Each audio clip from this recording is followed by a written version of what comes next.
Ala has spent over 15 years working with refugee and underserved communities across the Arab region. She's passionate about designing psychological programs and interventions that are not only culturally grounded, but also co-created with the very communities she serves. Her current research focuses on the mental health of mass grave workers and community-led healing after trauma, a topic she will discuss today in her presentation, Voices from the Field, exploring psychological challenges, resilience, and culturally appropriate interventions for mass grave workers in the Arab region. Would you please welcome Ala Shihadeh.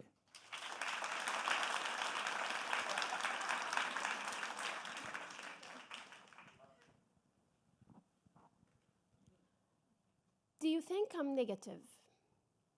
Everyone thinks that, even my family. I used to answer them, "You don't know how much sadness I hold in my heart. I can't celebrate life after witnessing people suffer.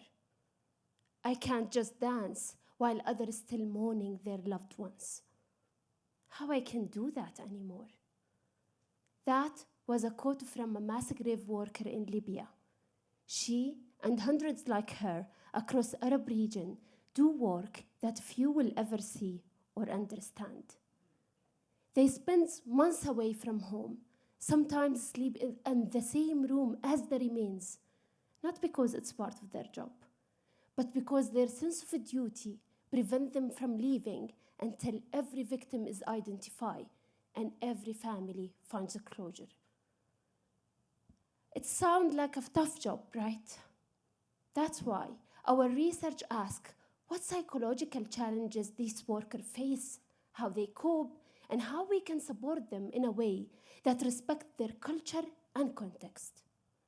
Last year, we met with 110 mass graves workers in Libya and Iraq, and we asked them how they deal with the trauma come with this job.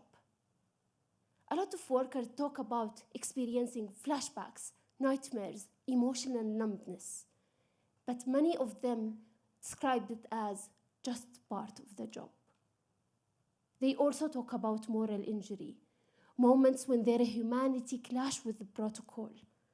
One worker said, "They asked me to separate the remains of mother and her baby. They were still holding each other as one body. I was screaming, 'Forgive me,' while I'm doing my job, because as a mother myself, I would rather to hold my baby even under the dust." Yet, despite all of these challenges, they show incredible resilience.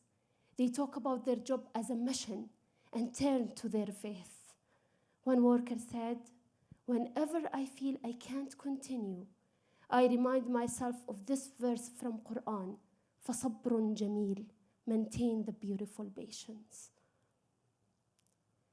And to help them to continue this journey, our next step is to co-design and test a culturally appropriate intervention with them for them.